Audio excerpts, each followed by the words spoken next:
Saya akan sampaikan mengenai anak kepala rumah ibadat dan perempuan yang sakit pendarahan. Nah, sebenarnya tadi tiga perikop ya sudah dibahas, gitu ya. Itu ketiganya itu adalah perikop-perikop yang ikonik sebenarnya dalam dalam Injil ya, dalam kisah Yesus. Mulai dari Yesus yang tidur di perahu yang terkena badai, kemudian Yesus mengusir roh jahat dari seseorang, gitu ya, legion bahkan disebut tadi. Dan kemudian ini perempuan yang sakit pendarahan. Ini kisah-kisah yang ikonik, yang mayoritas orang Kristen itu kenal kisah ini. Nah, pada perikop ini saya akan bahas ada 4 hal yang akan kita bahas. Pertama, iman perempuan yang sakit pendarahan. Kedua, itu mengenai angka 12 tahun. Yang ketiga tentang kuasa yang keluar dari Yesus. Dan yang keempat, Yesus membangkitkan putri Yairus dari kematian. Nah, pertama kita bahas dulu mengenai iman perempuan yang sakit pendarahan. Ini kisah yang juga cukup ikonik begitu ya. Bagaimana ada seorang perempuan yang sudah 12 tahun sakit pendarahan, sudah datang ke berbagai tabib, ke berbagai dokter, tapi tidak ada yang bisa menyembuhkan. Kemudian suatu ketika dia melihat Yesus, dan seketika itu juga dia menjamah jubah. Bahkan dalam Injil Lukas ini katakan menjamah jumbai jubahnya. Dan seketika itu berhentilah pendarahan. Ini kisah yang menarik begitu ya. Kenapa? Karena kesembuhan yang dialami oleh perempuan ini itu dalam tanda kutip dilakukan tidak sengaja oleh Yesus. Dalam tanda kutip begitu ya. Karena ya realnya pasti sengaja begitu ya. Tapi maksudnya apa? Dalam berbagai banyak penyembuhan, Yesus itu seringkali memerintahkan penyakit itu pergi, memegang orang yang sakit, memegang mata orang yang buta. Bahkan seperti Yairus, anak putri Yairus yang dia mati gitu ya, kan dipegang oleh Yesus, kemudian dia bangkit dari matinya. Tapi di sini tidak. Yesus tidak berbicara kepada penyakit si perempuan ini. Yesus tidak menyentuh perempuan ini, tapi karena perempuan ini yang aktif menyentuh, bahkan bukan Yesus yang dia sentuh, hanya jumbai jubahnya pun perempuan ini sembuh. Maka ini suatu peristiwa kesembuhan yang fenomenal sebenarnya, begitu ya, yang sangat menarik sekali untuk kita bahas. Seketika itu berhenti pendarahan, ya. Jadi kesembuhan di alam perempuan ini adalah ya karena tindakannya sendiri, ya kira-kira begitu. Dalam tanda kutip, kesembuhan yang dialami oleh perempuan ini itu karena tindakannya sendiri. Kita coba bahas pelan-pelannya. Di sini ada jubah-jubah dan ada seorang perempuan yang pendarahan. Pertama kita bahas dulu tentang jubah-jubah Yahudi. Nah, jubah-jubah ini kalau kita lihat gitu ya, tali-tali yang ada di jubah orang Yahudi ini bukan karena keteledoran dalam mencuci gitu ya, enggak ya gitu ya, bukan karena nyikatnya terlalu keras begitu akhirnya sampai sobek semua tali-talinya, enggak. Ini memang sengaja dibuat ada di jubahnya. Jadi ini memang sengaja. Jubah ini atau dalam disebut juga talit begitu ya, itu ada jubah-jubahnya ini. Dan ini memang sengaja diurai di situ, kemudian juga kadang diikat kembali begitu ya, dibentuk, dan beberapa mengatakan bahkan jubah-jubah itu bentuknya bisa beda-beda tiap orang, tiap jubah gitu, dan itu unik gitu. Nah, ini memang sengaja ada di sana. Dan ini sesuai dengan kitab Taurat dalam Bilangan 15. Kita dulu pernah bahas ya, bahwa jubah-jubah ini mengingatkan orang-orang Israel untuk agar mereka ingat dengan perintah Tuhan, agar mereka ingat dengan hukum Taurat, agar mereka ingat dengan sorga, gitu ya. Jadi jubah-jubah ini dipakai itu untuk keperluan agama Yahudi, untuk keperluan yang suci, suatu keperluan yang kudus, suatu keperluan yang agamawi, suatu keperluan yang berhubungan dengan hukum Taurat, begitu ya. Dan Tuhan Yesus memakai jubah ini yang akhirnya menunjukkan bahwa Tuhan Yesus ini suku dan agama Yahudi. begitu ya. Maka dia kan disebut guru atau dalam bahasa Ibrani rabi. Jadi kelasnya rabi Yahudi. Kita pernah bahas ini berkali-kali bahwa Yesus itu adalah seorang rabi Yahudi, begitu ya, yang terpandang di saat itu. Nah, jadi itu jubah-jubah itu begitu mengingatkan dengan hal-hal yang berbau rohani, hal-hal yang berbau dengan hukum Allah. Nah, hal ini berbanding terbalik dengan si wanita, si perempuan yang sakit pendarahan. Kenapa? Kita baca juga dalam kitab Taurat Imamat 15 ayat 19-24 bahwa perempuan yang sedang pendarahan itu najis. Dan bahkan setiap yang disentuh oleh perempuan itu juga najis. Gitu ya. Nah ini. Jadi bayangkan, kita bisa bisa coba membayangkan gitu ya, pertemuan antara dua hal yang bertentangan ini. Jubah-jubah Yesus itu bicara tentang hal-hal agamawi, bicara tentang peringatan hukum Taurat, bicara tentang mengingatkan Allah, mengingatkan yang kudus, mengingatkan sorga. Kemudian bertemu dengan seorang perempuan pendarahan yang najis. Ini kan bertentangan sebenarnya. Gitu. Maka sebenarnya kalau kita tahu ini, apa yang dilakukan oleh perempuan ini suatu tindakan yang sangat nekat sebenarnya. Sangat nekat. Kenapa? Karena perempuan ini sedang mempertaruhkan reputasi. Pertama, reputasi si wanita. Bayangkan saat itu, gitu ya, kalau perempuan ini menjamah jubah-jubah Yesus, orang itu bisa menilai ini perempuan nggak tahu diri. Kamu dalam kondisi najis, malah mau memegang jubah-jubahnya seorang rabi Yesus. Nanti kamu akan membuat jubah-jubah itu najis, akan membuat jubah Yesus dan bahkan akan membuat Yesus najis dengan sentuhanmu. Itu reputasi yang pertama. Reputasi yang kedua, itu bisa jadi orang memandang Yesus najis karena dia sudah disentuh oleh perempuan yang sedang sakit pendarahan. Jadi dari sini kita bisa bayangkan betapa nekatnya tindakan wanita ini. Dan dia lakukan ini di tengah banyak orang, di hadapan publik. Bukan di ruang private, bukan di rumah seorang ahli Taurat, bukan di rumah siapa. Enggak, ini di jalan, di mana orang itu berdesak-desakan di sana. Ya, maka kita bisa bayangkan ini perempuan yang sangat sangat sangat nekat. Kita dan Santo Petrus Krisologus juga menyebut bahwa dia yang merasa tidak layak secara tubuh karena kenajisannya gitu ya, mendekat ke dalam hati kepada sang tabib yang suci, yang kudus gitu ya. Jadi ini suatu tindakan yang sangat-sangat nekat. Nah, tapi justru imannya yang nekat ini itu dipuji oleh Yesus, ya kan? Yesus bilang imanmu menyelamatkanmu, pergilah dengan selamat. Begitu kan? Dan akhirnya iman wanita yang nekat ini pun juga dipuji oleh para penafsir Alkitab.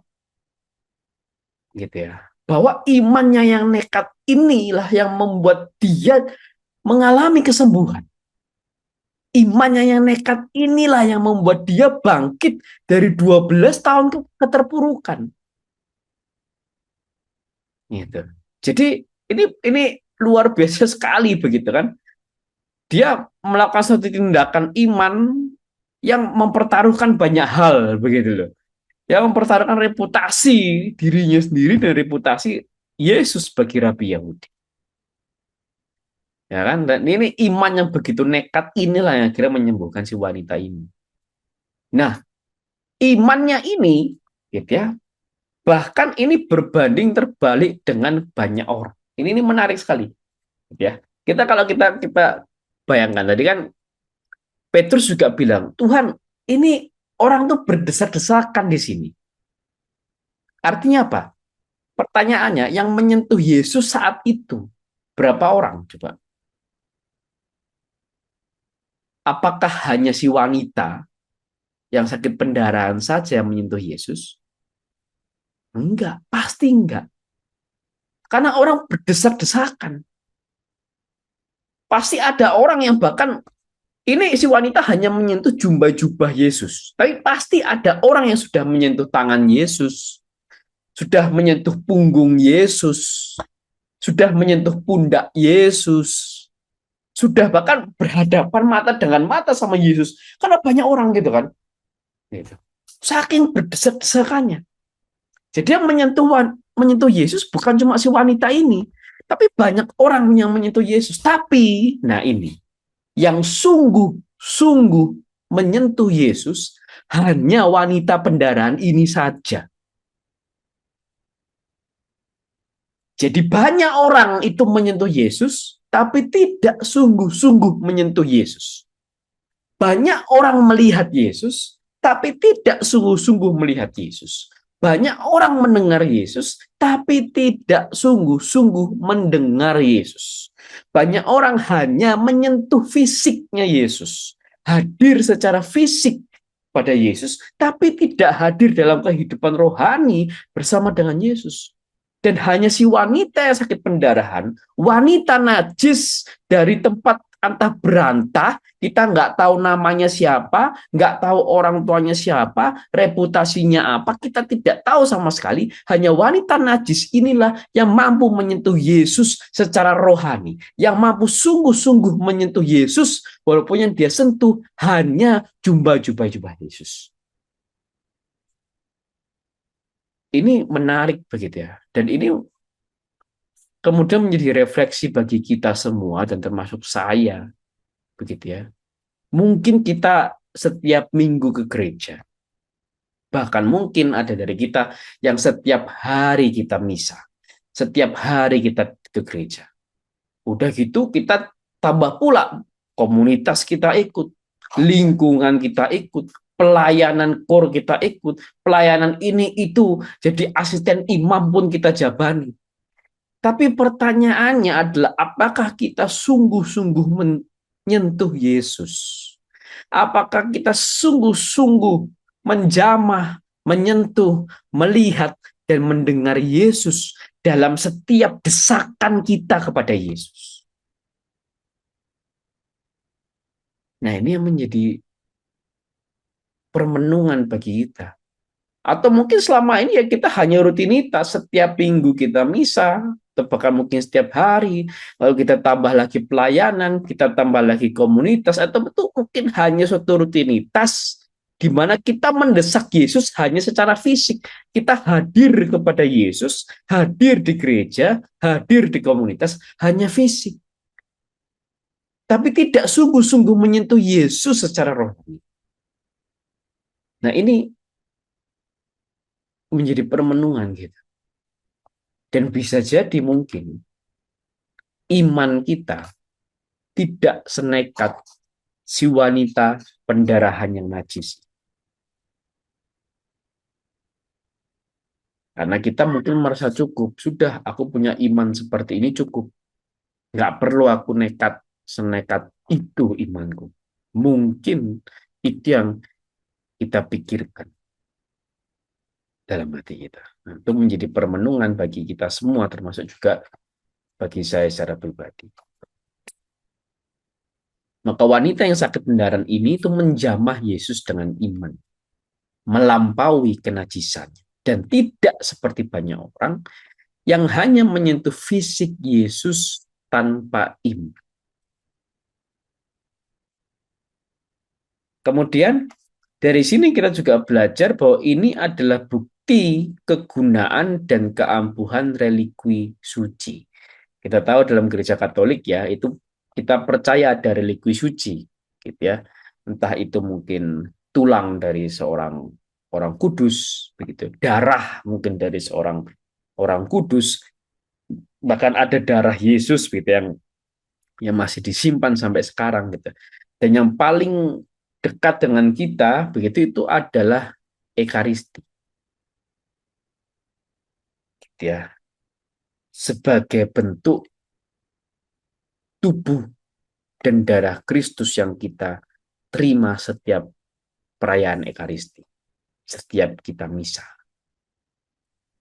Kalau kalau maka apa Cornelius a Lapide mengutip perkataan Santo Hilarius bahwa Kristus memberikan kepada jubahnya kekuatan untuk menyembuhkan dia yang menyentuh dalam iman. Nah, gitu ya. Kemudian dikatakan juga, dan jika demikian halnya dengan jubah, betapa lebihnya dengan Ekaristi. Yang kita percaya sungguh-sungguh betul, itu sungguh-sungguh tubuh Yesus.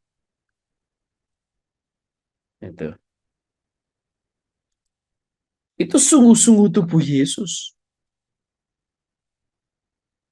Bukan robekan jubah Yesus. Itu sungguh-sungguh tubuh Yesus. Itu lebih daripada jubahnya Yesus bahkan. Begitu kan? Gitu. Maka dari sini juga ini sebagai bukti kegunaan dan keampuhan relikui suci. Bahkan dalam perjanjian lama pun relikui itu sudah ada. Yaitu apa? Tulang dari Nabi Elisa. Ya, kita kita nanti suatu saat kita baca begitu ya. Bahkan Nabi Elisa yang sudah meninggal, tulangnya pun bisa menyembuhkan orang. Tulangnya udah meninggal nih orangnya. Nah, ini relikui suci itu seperti itu. Nah, maka di sini saya mau kasih suatu kesaksian begitu ya.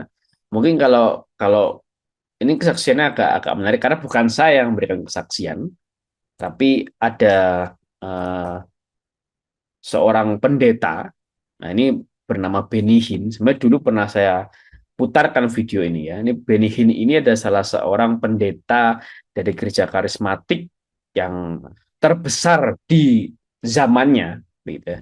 Sekarang mungkin sudah turun gitu ya. Tapi di zamannya dia adalah seorang pendeta karismatik terbesar yang dia sering sekali banyak membuat acara KKR, gitu ya, kebangunan rohani, dan dalam setiap acara kebangunan rohaninya banyak sekali terjadi kesembuhan. Nah, jadi pendeta sekelas Benihin pun punya kesaksian mengenai Ekaristi Kudus. Kita coba dengarkan bagaimana kesaksiannya. Just released a study that more people are healed in a Catholic church than Pentecostal churches. No, it's a fact. That's an absolute fact. The studies have proven it. Because Catholic people revere the Eucharist. More people get healed in a Catholic church during communion than Pentecostals during church attendance or communion, because to us it's symbolic. Well, Jesus didn't say, this is symbolic of my body. He said, this is my body. He didn't say, this is symbolic of my blood. He said, this is my blood. And there's healing in the Catholic churches because these people are devoted and show up every Sunday. They don't church hop. We hop, they don't. That's why we're sick and many of them are healed. Miraculous, powerful stuff going on in those churches, Catholic churches. People just miracles like you can't believe. Nah, menarik ya, bahkan dia sendiri bilang lebih banyak kesembuhan terjadi dalam Ekaristi gereja Katolik daripada dalam gereja Pentakosta, dia bilang. Ini menarik. Dan ini kembali lagi ini bukti daripada relikui suci, khususnya Ekaristi Kudus. Gitu. Nah, kemudian kita belajar lagi mengenai ada angka yang menarik 12 tahun. Ya, 12 tahun. Nah, itu apa? Kalau kita baca Injil Markus dan Lukas, begitu ya, itu memberikan informasi bahwa anak perempuan Yairus itu berumur 12 tahun. Dan perempuan yang sakit pendarahan juga dia sakit selama 12 tahun. Jadi sama ternyata. Gitu ya. Angkanya sama-sama 12 tahun. Begitu ya. Bahkan dalam Lukas ini ayatnya bersanding-sandingan ini ya. Ayat 42 dikatakan anak Yairus itu berumur 12 tahun. Ayat 43 dikatakan bahwa perempuan yang sakit pendarahan itu sudah sakit selama 12 tahun. Jadi bayangkan tepat di mana anak perempuan, ya di tahun yang sama, di mana anak perempuan Yairus itu lahir, perempuan inilah sakit pendarahan. Mulai dari situ sakit pendarahan. Gitu ya. Dan di tahun di mana anak perempuan Yairus ini, bahkan bukan di tahun di mana, di hari di mana anak perempuan Yairus ini wafat, meninggal, di hari itu juga lah sakit perempuan pendarahan ini disembuhkan. Jadi tepat sama-sama 12 tahun. Gitu ya. Dan maka dalam tafsiran modern seperti Jerome Biblical Commentary mengatakan bahwa angka 12 yaitu usia gadis itu dan jumlah tahun sakit wanita itu mungkin menjadi penghubung sastra untuk unit-unit yang terpisah. Jadi dia dibilang bahwa ini sepertinya ada hubungannya ini secara sastra gitu ya antara anak perempuan Yairus 12 yang berumur 12 tahun dan wanita pendarahan yang sudah sakit selama 12 tahun. Hubungannya apa? Nah, hubungan ini dijawab oleh Santo Ambrosius dan diterangkan kembali oleh Santo Rabanus Maurus. Yaitu apa? Ini hubungannya adalah kembali bahwa anak perempuan Yairus itu melambangkan iman Yahudi. Ya, dan perempuan yang sakit pendarahan, yang kita nggak tahu itu perempuan siapa, datang dari tempat antah berantah, nggak tahu namanya siapa, nggak tahu asal usulnya siapa, dari mana perempuan itu datang, itu menggambarkan iman bangsa-bangsa lain. Karena kita tahu ketika iman Yahudi itu lahir, iman bangsa-bangsa lain itu masih sakit. Itu masih banyak sekali menyembah berhala. Begitu kira-kira. Ya, dan itu waktunya kira-kira sama. Dan ini juga diteguhkan kembali oleh Santo Agustinus dari Hippo. Santo Agustinus bilang bahwa putri kepala rumah ibadat, yaitu Yairus, melambangkan bangsa Yahudi, sedangkan wanita yang sakit pendarahan itu melambangkan gereja dari bangsa-bangsa lain. Oleh karena itu Kristus diutus kepada orang Yahudi. Dia pergi untuk memulihkan kehidupan putri kepala rumah ibadat itu. Wanita itu muncul di tempat kejadian dan disembuhkan. Itu menunjukkan bahwa pada gereja bangsa-bangsa lain yang disembuhkan. Orang-orang Yahudi juga akan percaya tetapi pada akhir zaman. Jadi kita bayangkan begini. Yang meminta Yesus hadir itu adalah Yairus, kepala rumah ibadat. Jadi Yairus, orang kepala rumah ibadat Yahudi, minta Yesus untuk hadir ke rumahnya. Tapi yang mengalami kesembuhan pertama kali justru bukan putri Yairus, tapi wanita yang sakit pendarahan. Gitu ya? Yang bertemu Yesus pertama kali Yairus, tapi yang mengalami kesembuhan wanita yang sakit pendarahan. Baru kemudian Yesus membangkitkan anak Yairus itu dari matinya. Ini menggambarkan bagaimana yes memang benar bangsa Yahudi dulu yang bertemu dengan Allah yang Esa itu. Bangsa Yahudi itu yang bertemu dengan YHWH atau Adonai itu, iya. Bangsa Yahudi itu yang bertemu, yang mengenal pertama kali Allah Bapa itu, yes. Tapi yang pada akhirnya percaya kepada Allah yang sejati, Allah yang Tritunggal, bukan bangsa Yahudi dulu, tapi justru bangsa-bangsa lain dulu. Orang Yahudi sampai sekarang masih banyak sekali yang nggak percaya, bahkan menolak Yesus.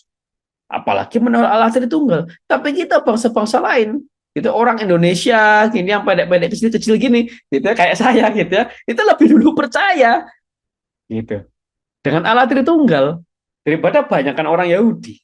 Nah, gitu ya. Tapi nanti pada akhir zaman, gitu, orang Yahudi juga pada akhirnya akan percaya. Dan ini juga diteguhkan oleh Santo Hieronymus.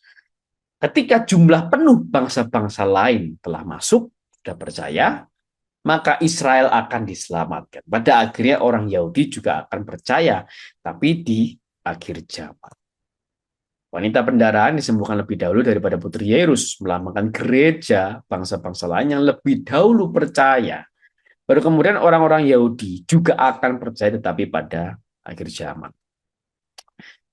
Ketika kita bicara tentang kuasa keluar dari Yesus, ini menarik. Ini setiap pembahasan memang menariknya. Nah, kita lihat begini. Ketika wanita itu menjamah jubah Yesus, logikanya sebenarnya kan nggak Yesus harusnya nggak kerasa, gitu ya. Kalau kita ngomong fisik begitu ya, gimana ceritanya Yesus itu kok lebih kerasa jubahnya dipegang daripada pundaknya yang dipegang orang, tangannya dipegang orang, punggungnya dipegang orang, matanya sedang melihat orang lain.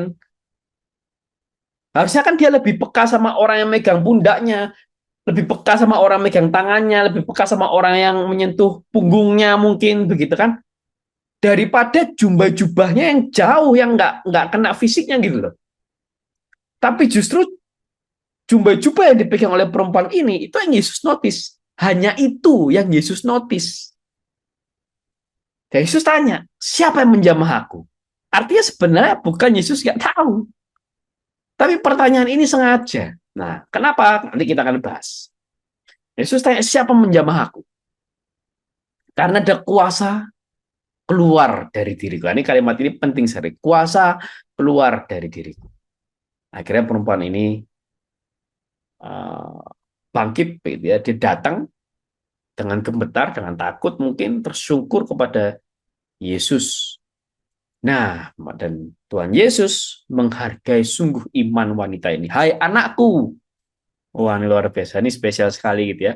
Nah, Yesus panggil wanita ini secara personal ternyata. Hai anakku, imanmu telah menyelamatkan engkau. Pergilah dengan selamat. Ini begitu personal sekali. Nah, kita bahas kita apakah tadi ya? Apakah Yesus tidak tahu siapa yang menjamah dia? Tidak, ya sungguh Yesus tahu siapa yang menyentuh dia.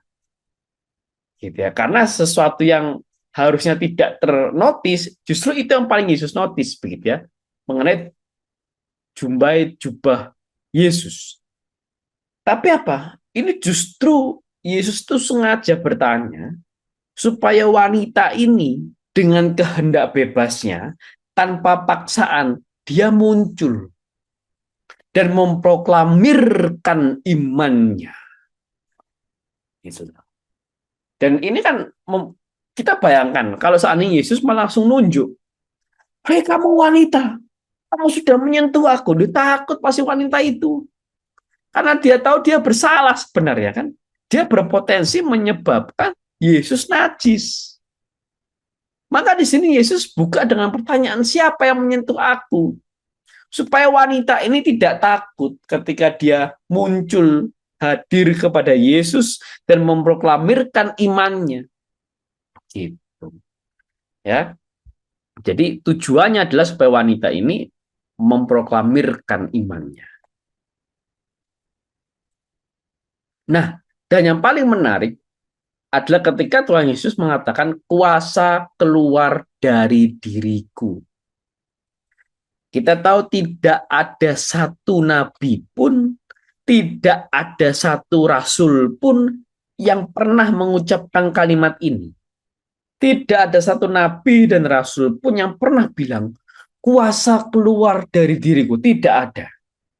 Kenapa? Kalimat ini adalah khusus kalimatnya miliknya Allah. Kalimatnya miliknya Tuhan. Cuma Allah, cuma Tuhan yang sanggup mengatakan kuasa keluar dari diriku. Maka dari ayat ini secara elegan, berkali-kali saya katakan, Yesus itu secara elegan menyatakan dirinya Allah.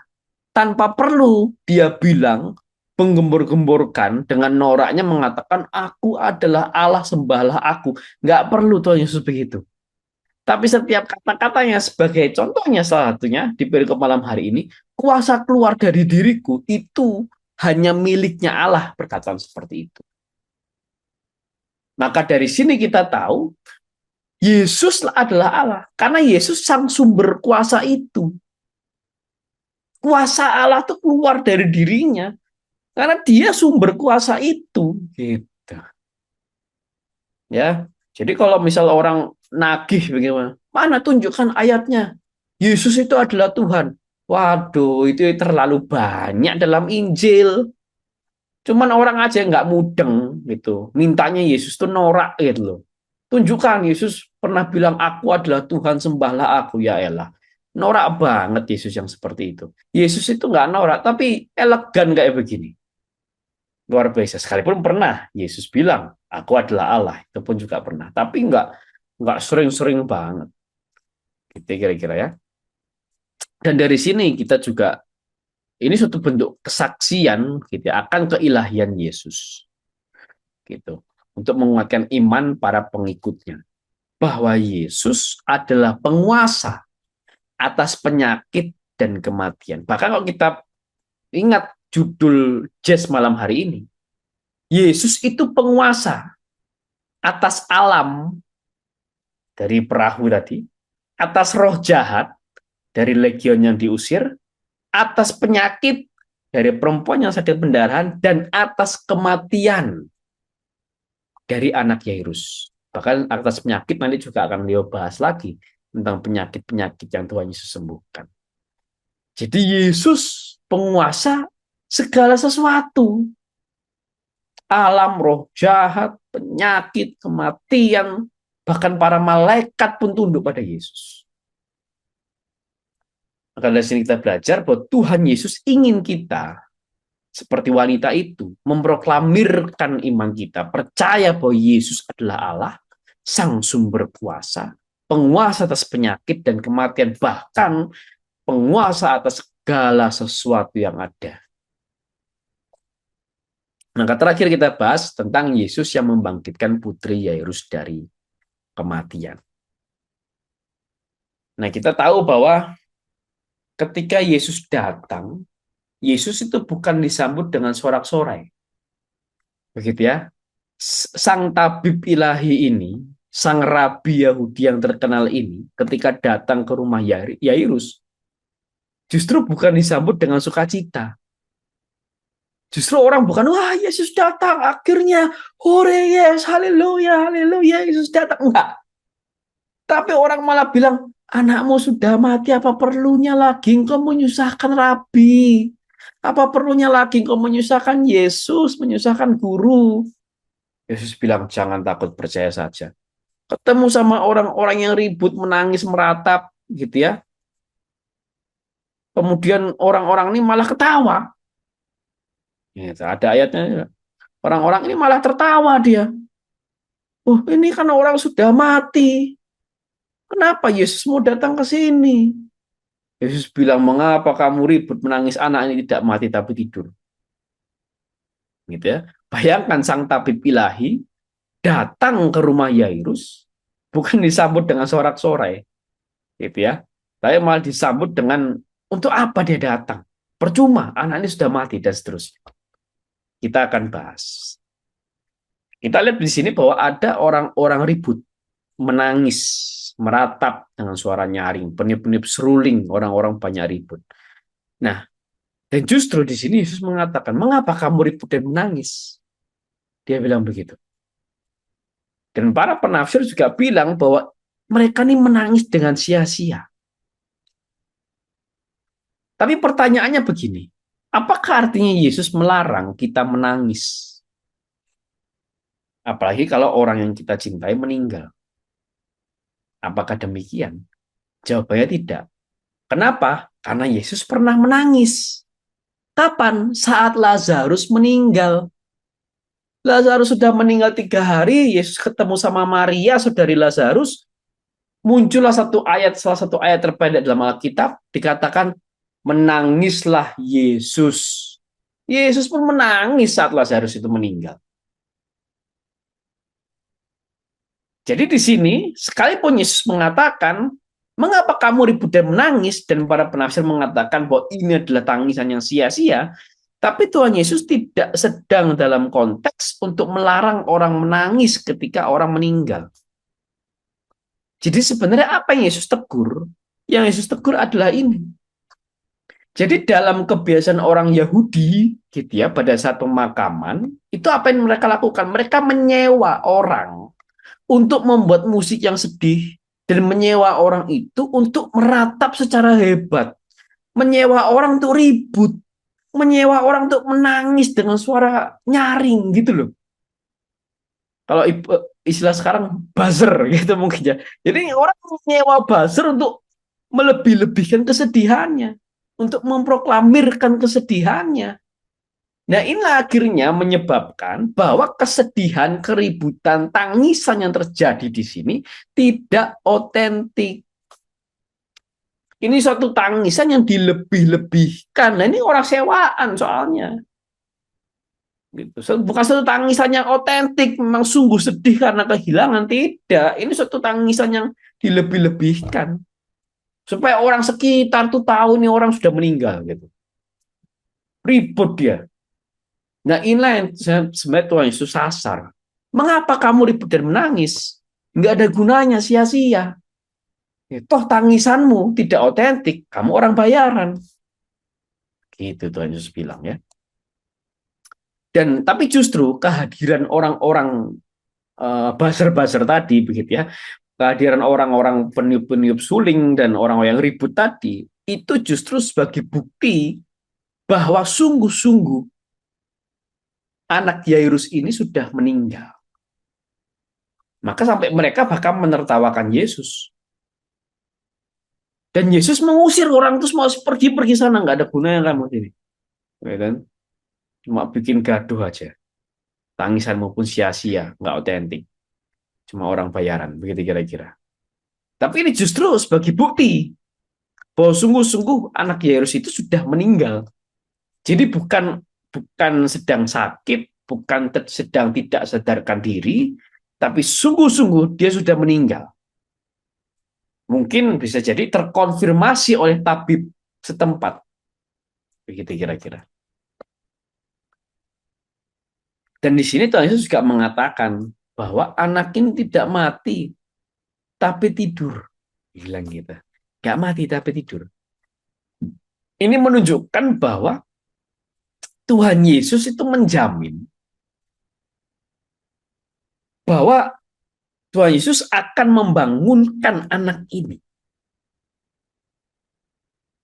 Dan bagi Tuhan, membangunkan orang yang mati itu semudah membangunkan orang yang tidur. Wah, kok cuma membangkitin orang mati gampang bagi Tuhan. Itu. Jadi membangkitkan orang mati itu semudah seperti membangunkan orang tidur. Begitu ya. Maka Cornelius Al-Abidi ini mengutip Skolias dalam satu Hieronymus kita mengatakan bahwa bagimu dia mati, bagiku, bagi Yesus dia tidur. Ini keren sekali quote ini. Nah, maka dari sini juga sebenarnya Tuhan Yesus mengajarkan kita untuk tidak takut akan kematian. Membuat kita berani untuk menanggung akhir hidup dengan tabah. Gitu. Maka saya jadi ingat lagi perkataan Rasul Paulus, bagiku hidup adalah bagi Kristus, dan mati adalah keuntungan. Maka saya jadi ingat dulu waktu saya KPP begitu ya. Waktu itu saya ikut sama istri itu paduan kasih begitu ya. Dan dalam sesi sharing itu ada satu pertanyaan begitu ya. Kamu itu berharapnya paling lama hidup itu berapa tahun begitu kira. Berharapnya bisa hidup sampai berapa tahun gitu. Terus yang lain sharing, oh ya ternyata aku sama pasanganku sama, kita berharap bisa hidup sampai 70 tahun, sama ternyata kita apa sama sepemahaman begitu mereka bilang ya. Terus pas bagian kami sharing, saya cuma bilang, ya kalau mati keluar dari sini mati ya sudah, gimana lagi saya bilang gitu. Karena emang ya mau gimana lagi begitu kan. Eh, Mati nggak ada yang tahu, mati nggak ada yang tahu begitu ya. Cuma kalau misal saya berapa tahun hidup ya sampai 50, mau sampai 50 tahun pun juga oke, saya bilang begitu. Begitu ya. Karena memang saya mencoba begitu ya, bukan berarti saya sudah sungguh berani untuk menghadapi kematian gitu, tapi saya mencoba belajar gitu ya untuk menganggap mati adalah suatu keuntungan. Dan mati itu menjadi suatu keuntungan jika dan hanya jika hidup adalah bagi Kristus. Kalau hidup kita nggak bagi Kristus, ya mati adalah suatu malapetaka. Gitu. Maka mati akan menjadi suatu keuntungan jika dan hanya jika hidup kita adalah bagi Kristus. Ya sampai selesai tugas, gitu ya, menurut Tuhan. Maka dari sini kita juga belajar diingatkan kembali iman Kristen kita yang juga tercantum dalam kredo, dalam syahadat iman, bahwa kita percaya kebangkitan tubuh. Kita percaya di akhir zaman Tuhan akan bangkitkan kita dari kematian. Tuhan akan ada kebangkitan tubuh. Padahal itu kalau kita sudah dikubur gitu ya, udah berapa tahun kan tinggal tulang belulang. Tapi itu pun bagi Tuhan, membangkitkan orang mati yang sudah tulang belulang, itu semudah membangunkan orang dari tidur. Gitu. Maka sebenarnya kalau kita paham ini, iman akan kebangkitan orang mati ini sungguh betul, kita tahu bahwa sebenarnya orang yang meninggal itu hanya tidur, cuma sampai akhir zaman. Itu aja.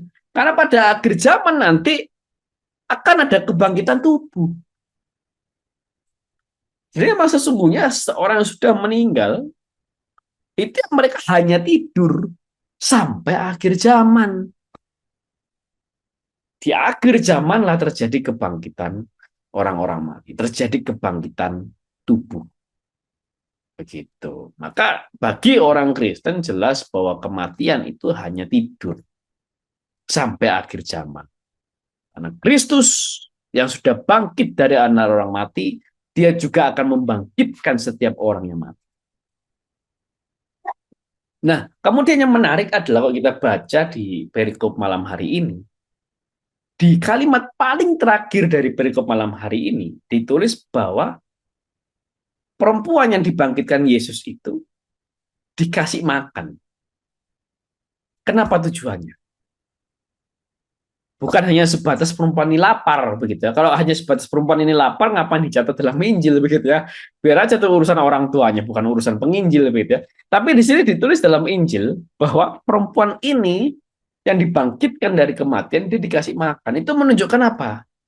Bahwa kebangkitan dari kematiannya ini sungguh nyata, bukan ilusi. Buktinya apa? Tuh, dia sadar, dia bisa makan begitu.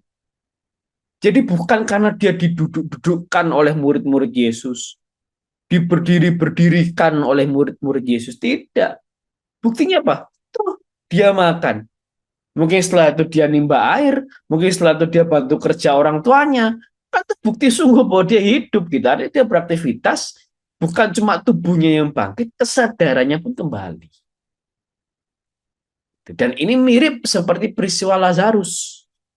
Setelah kebangkitan Lazarus, Lazarus berada di perjamuan bersama dengan Yesus. Itu menunjukkan bahwa dia sungguh-sungguh bangkit.